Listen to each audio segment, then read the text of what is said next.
कहानी की शुरुआत फ्रैंक मॉरिस नाम के एक खूंखार अपराधी से होती है, जिसे अल्काट्राज नाम की एक हाई सिक्योरिटी जेल में भेजा जा रहा था। अल्काट्राज जेल समुद्र के बीच एक आइलैंड पर बनी हुई थी, जहां से आज तक कोई कैदी भाग नहीं पाया था। लेकिन फ्रैंक तो जेल से भागने के लिए ही मशहूर था। वो आज तक कई सारी जेलों से भाग चुका था, लेकिन अल्काट्राज से भागने के बारे में आज तक किसी ने सोचा तक नहीं था। करने की बात तो दूर है, जेल में पहुंचते ही सबसे पहले फ्रैंक की अच्छे से तलाशी ली गई, जिसके बाद उसे उसके सेल में भेज दिया गया, जहां अब उसे अपनी बाकी की जिंदगी काटनी थी। अगले दिन नाश्ते के वक्त फ्रैंक की मुलाकात लिटमस नाम के एक बूढ़े कैदी से हुई, जिसने एक चूहे को अपना पालतू जानवर बना रखा था। लिटमस के साथ अपनी बातचीत के दौरान फ्रैंक की नजर वुल्फ नाम के एक और कैदी पर पड़ी, जो शरेआम उसे छेड़ रहा था। पर फ्रैंक ने उसे नजरअंदाज करते हुए लिटमस के साथ अपनी बातचीत जारी रखी, जिसके थोड़ी देर बाद उसे वार्डन के कमरे में एक ब्रीफिंग के लिए बुलाया गया, जहां वार्डन ने उसे धमकाते हुए कहा कि यहाँ से भागने की कोशिश ना करे, क्योंकि उसके जैसे न जाने कितने आए कितने गए पर कोई भाग नहीं पाया। पर वार्डन के इस भाषण के दौरान ही फ्रैंक ने उसके कमरे से एक नेल कटर चुरा लिया, जो वैसे तो बहुत छोटी चीज थी, पर वो जानता था कि अल्काट्राज जैसी जेल में एक छोटी सी चीज भी बहुत काम आ सकती है, और इसीलिए फ्रैंक ने अपने सेल में वापस आते ही उस नेल कटर को बाइबल के अंदर छुपा दिया। थोड़ी देर बाद एक ग्रुप शावर के दौरान वुल्फ एक बार फिर फ्रैंक के पास आया और उसने दोबारा से उसे छेड़ना शुरू कर दिया, पर इस बार फ्रैंक उसे नजरअंदाज करने के मूड में नहीं था और उसने वुल्फ को पकड़कर पीटना शुरू कर दिया। और उसके इस बर्ताव ने जेल के अंदर उसकी एक रेपुटेशन बना दी, जिसके बाद कोई भी उससे फालतू पंगे नहीं लेता था। धीरे धीरे जेल की लाइब्रेरी फ्रैंक का दूसरा घर बन गई, जहाँ उसकी मुलाकात जेल की लाइब्रेरियन इंग्लिश से हुई। इंग्लिश को भी अल्काट्राज में उम्र कैद की सजा सुनाई गई थी, जिसके चलते अब इंग्लिश बाहर निकलने की कोई भी इच्छा छोड़कर किताबों में ही अपना मन लगा बैठा था। असल में इंग्लिश और फ्रैंक दोनों को ही हिस्ट्री के ऊपर लिखी हुई किताबें बहुत पसंद थी, जिसके चलते उन दोनों में काफी अच्छी दोस्ती हो गई। इसी दौरान फ्रैंक की मुलाकात डॉक नाम के कैदी से हुई, जो एक कमाल का कलाकार भी था और वो अपना ज्यादातर समय पेंटिंग करने में लगा था। डॉक का मानना था कि अल्काट्राज जैसी खतरनाक जेल में कोई भी आदमी पागल हो सकता है, पर उसकी पेंटिंग करने की आदत ने ही अब तक उसके दिमाग को ठीक रखा था। उसी शाम फ्रैंक को एक गार्ड ने कारपेंटर की नौकरी के बारे में बताया, जिसमें हर घंटे के 15 सेंट्स की तनख्वाह भी मिलने वाली थी। पर फ्रैंक के लिए जल्द ही मुसीबतें बढ़ने वाली थी, और एक दिन जब सभी कैदी अपने अपने सेल्स से बाहर थे, उस दौरान वुल्फ एक बार फिर से लौट कर आया, लेकिन इस बार उसके पास एक हथियार भी था, जिससे वो फ्रैंक के ऊपर हमला करना चाहता था। लेकिन ऐन वक्त पर डॉक ने फ्रैंक को चौकन्ना कर दिया, जिसके बाद फ्रैंक ने अपनी जैकेट की मदद से उस हमले को रोक दिया। अब वुल्फ और फ्रैंक के बीच लड़ाई छिड़ गई, और जब गार्ड्स ने उन्हें रोकने की कोशिश की तो वुल्फ ने गार्ड पर भी हमला कर दिया, जिसके बाद उन दोनों को ही डी ब्लॉक की सॉलिटरी कन्फाइनमेंट में भेज दिया गया। सॉलिटरी कन्फाइनमेंट में कैदी को अकेले रखा जाता था। ये एक पिंजरा था जहाँ कोई भी कैदी नहीं जाना चाहता था, और अब फ्रैंक को इस पिंजरे में सिर्फ अपने आप को बचाने की वजह से जाना पड़ रहा था।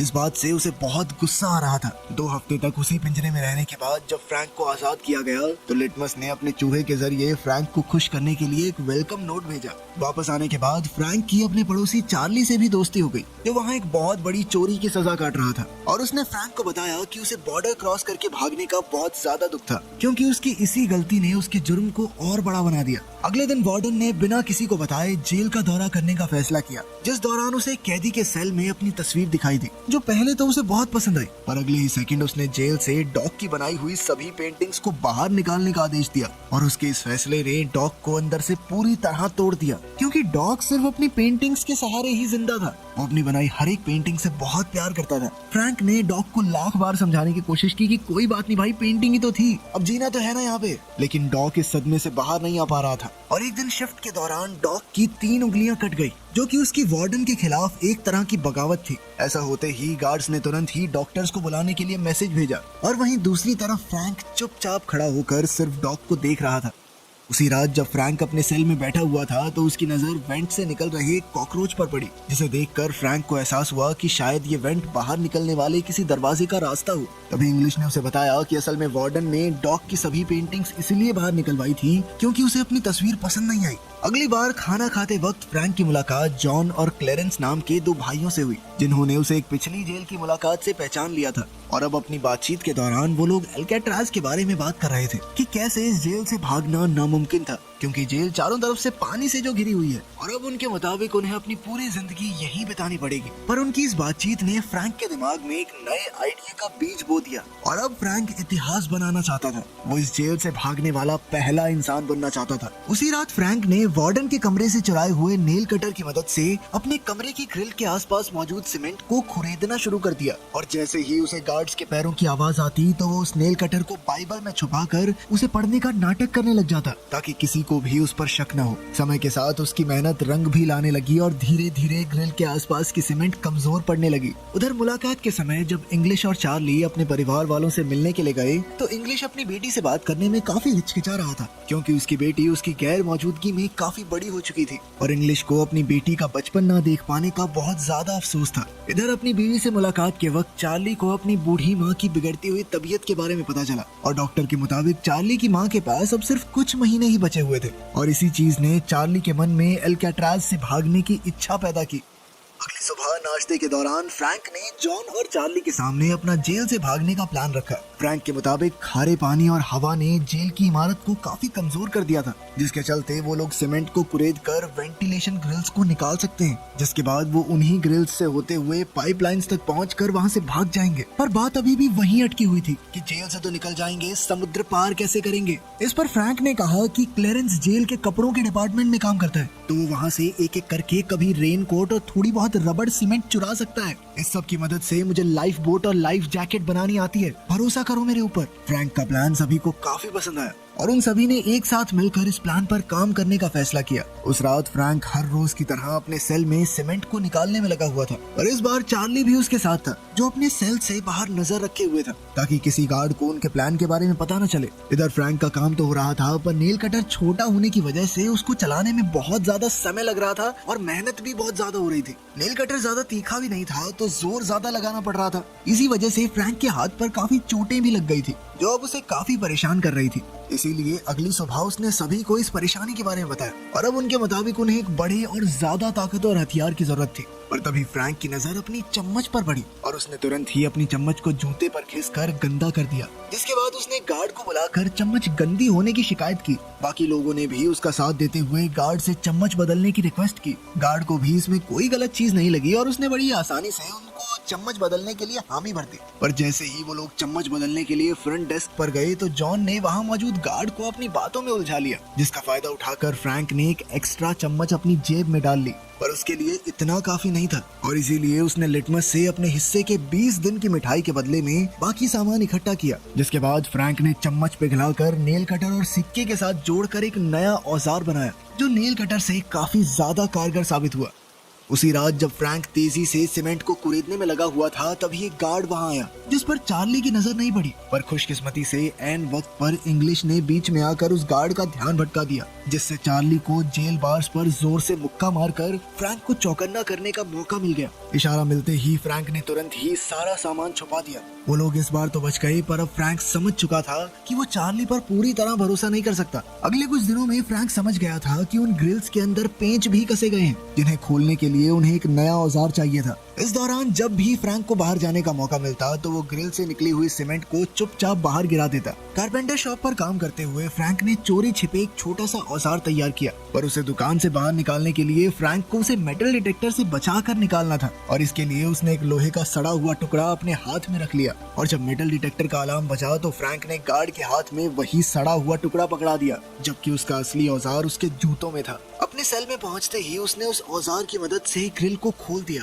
जिसके आगे पाइपलाइन का जाल बिछा हुआ था जो शायद उनकी आजादी का रास्ता भी बन सकता था। पर फ्रैंक जानता था कि उन्हें अभी और ज्यादा तगड़ी प्लानिंग की जरूरत है और इसीलिए उन्होंने नकली सर बनाने का फैसला किया जिसकी मदद से वो गार्ड्स को चकमा दे सकते थे। अब उन्होंने तुरंत ही सामान इकट्ठा करना शुरू कर दिया जिसमें जॉन का काम नाई की दुकान से बाल इकट्ठा करना था, वहीं चार्ली पेंट का इंतजाम करने वाला था और फ्रैंक ने इंग्लिश की मदद से कई सारे अखबार इकट्ठा किए और सारा सामान मिलते ही फ्रैंक तुरंत ही अपने काम पर लग गया। उसने सबसे पहले अखबार को दीवार से निकली हुई सीमेंट में मिलाकर इंसानी खोपड़ी का ढांचा तैयार किया जिसके ऊपर पेंट और बाल लगाकर वो लोग गार्ड्स को चकमा देने वाले थे। अपने प्लान को और मजबूत बनाने के लिए चार्ली ने उन ग्रिल्स जैसी दिखने वाली नकली जालियां बनाई जिन्हें वो भागते टाइम ग्रिल्स की जगह लगाने वाले थे ताकि कोई गार्ड ये नोटिस न कर ले कि यहाँ ग्रिल तो लगी नहीं हुई।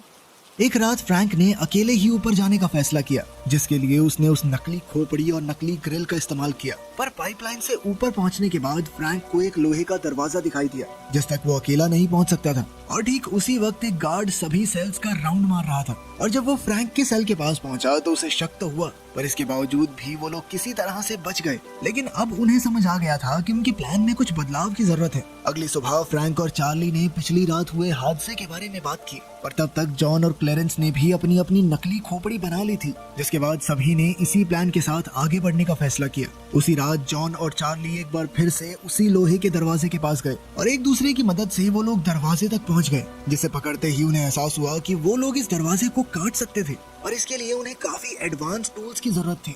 अगले दिन म्यूजिक क्लास के दौरान चार्ली की नजर एक पुराने पंखे पर पड़ी, जिसे देखते ही उसे लगा कि वो लोग इसका इस्तेमाल एक औजार की तरह कर सकते हैं और इसीलिए उसने अपने हिस्से की सारी मिठाई के बदले में लिटमस के साथ सौदा कर लिया। अब पंखे को क्लास से बाहर ले जाने के लिए चार्ली ने उसे एक इंस्ट्रूमेंट बॉक्स में डाल दिया, जिसकी मदद से वो लोग आसानी से बाहर आ गए। वो पंखा जैसे ही फ्रैंक के हाथ लगा तो वो तुरंत ही उसे एक औजार बनाने में लग गया, जिसके बाद वो लोग दोबारा उस लोहे के दरवाजे पर गए और इस बार अपने इस नए औजार की मदद से उन्होंने वो दरवाजा काट दिया। इस बीच उनसे शोर भी काफी हुआ, जिसकी आवाज गार्ड्स तक पहुंची भी, पर गार्ड्स ने ज्यादा ना सोचते हुए उसे नजरअंदाज कर दिया। इधर फ्रैंक और उसके साथियों का रास्ता बन चुका था, जिसके बाद उन्होंने मंगलवार की रात को दुनिया की सबसे सुरक्षित जेल अल्काट्राज से भागने का फैसला किया। और मंगलवार सुबह नाश्ते के दौरान फ्रैंक ने डॉग की याद में टेबल पर एक फूल रख दिया, जिस पर तुरंत ही वार्डन की नजर पड़ गई और उसने फ्रैंक को जेल के उसूल याद दिलाते हुए उस फूल को कुचल दिया। वार्डन के इस बर्ताव से सबसे ज्यादा गुस्सा लिटमस को आया, पर जैसे ही वो वार्डन पर हमला करने के लिए आगे बढ़ा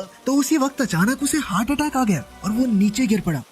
थोड़ी देर बाद वार्डन ने अचानक फ्रैंक के सेल की तलाशी ली, पर उसे वहाँ कुछ भी नहीं मिला, जिसके चलते वो काफी नाराज था और उसने इसी नाराजगी में चार्ली और फ्रैंक का सेल बदलने का आदेश दे दिया। उधर वुल्फ भी सॉलिटरी कन्फाइनमेंट से आजाद हो चुका था और अब वो दोबारा फ्रैंक पर हमला करने के लिए पूरी तरह से तैयार था। पर जैसे ही वो हमला करने के लिए आगे बढ़ा तो इंग्लिश ने उसे बीच में पकड़ लिया। उस रात फ्रैंक, जॉन, चार्ली और क्लेरेंस ने पाइप में मिलने का फैसला किया, लेकिन फिर ऐन वक्त पर चार्ली काफी ज्यादा घबरा गया और उसने प्लान में शामिल न होने का फैसला किया। लेकिन बाकी तीनों बिल्कुल अपने प्लान के मुताबिक आगे बढ़ रहे थे और इधर चार्ली की आंखों के सामने से उसकी आजादी का सपना दूर होता जा रहा था। उधर उस दरवाजे को पार करते हुए फ्रैंक और बाकी लोग छत तक पहुंच गए थे, जहां उन्हें सर्च लाइट से बचना था। उधर चार्ली ने भी आखिरकार जेल से भागने का मन बना लिया, जिसके बाद वो पूरी रफ्तार से पाइपलाइन से होता हुआ उस लोहे के दरवाजे तक पहुंचा। पर अब वो अकेला उस दरवाजे को पार नहीं कर सकता था, जिसका मतलब था उसने अपनी आजादी का मौका अपने डर की वजह से गवा दिया। वहीं दूसरी तरफ सर्च लाइट से बचते बचाते फ्रैंक, जॉन और क्लेरेंस जेल की दीवार तक पहुंच गए।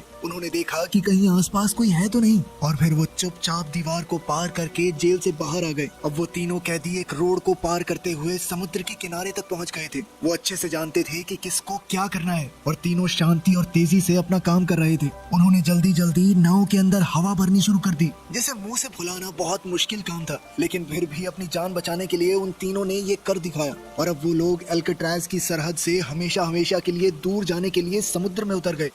अगली सुबह जब गार्ड्स राउंड पर आए तो शुरुआत में तो उन्हें सब कुछ बिल्कुल नॉर्मल लगा, और फिर उन्होंने देखा कि फ्रैंक अब तक सो रहा था। उन्होंने जैसे ही फ्रैंक के मुंह से चद्दर हटाई तो उनके पैरों तले जमीन खिसक गई, क्योंकि आज उनके साथ कुछ ऐसा हुआ था जिसकी उन्होंने कभी कल्पना तक नहीं की थी। पूरी जेल में ये बात फैल गई कि कुछ कैदी भाग निकले हैं। फ्रैंक ने अपने सर की जगह पर नकली खोपड़ी जो रखी हुई थी। गार्ड्स ने तुरंत ही अलार्म बजा दिया और जल्द ही ये भी पता चला कि 2 और कैदी भी भाग चुके हैं। जल्द ही उन तीनों की खोज शुरू हो गई। उन्हें ढूंढने में नाव के साथ साथ हेलीकॉप्टर तक का इस्तेमाल किया जा रहा था, लेकिन इसके बावजूद भी फ्रैंक, जॉन और क्लेरेंस का कोई सुराग नहीं मिला। और अब कुछ पुलिस वालों को लग रहा था कि शायद वो तीनों समुद्र में डूबकर मर गए होंगे, पर अंदर ही अंदर वार्डन जानता था कि वो बच निकले हैं और दुनिया की सबसे सुरक्षित कही जाने वाली जेल अल्काट्राज को भी तोड़कर भागने में कोई कामयाब हो चुका है। पर वार्डन के सामने जेल की इज्जत बचाने की जिम्मेदारी भी थी, जिसके चलते उसने दुनिया के सामने उन तीनों को मरा हुआ घोषित कर दिया। लेकिन सच बात तो ये थी कि वार्डन की इस बात पर किसी को भरोसा नहीं था। ये एक सच्ची कहानी है, जिसके बाद फ्रैंक जेल तोड़ने वाले जीनियस के नाम से पूरी दुनिया में मशहूर हो गया।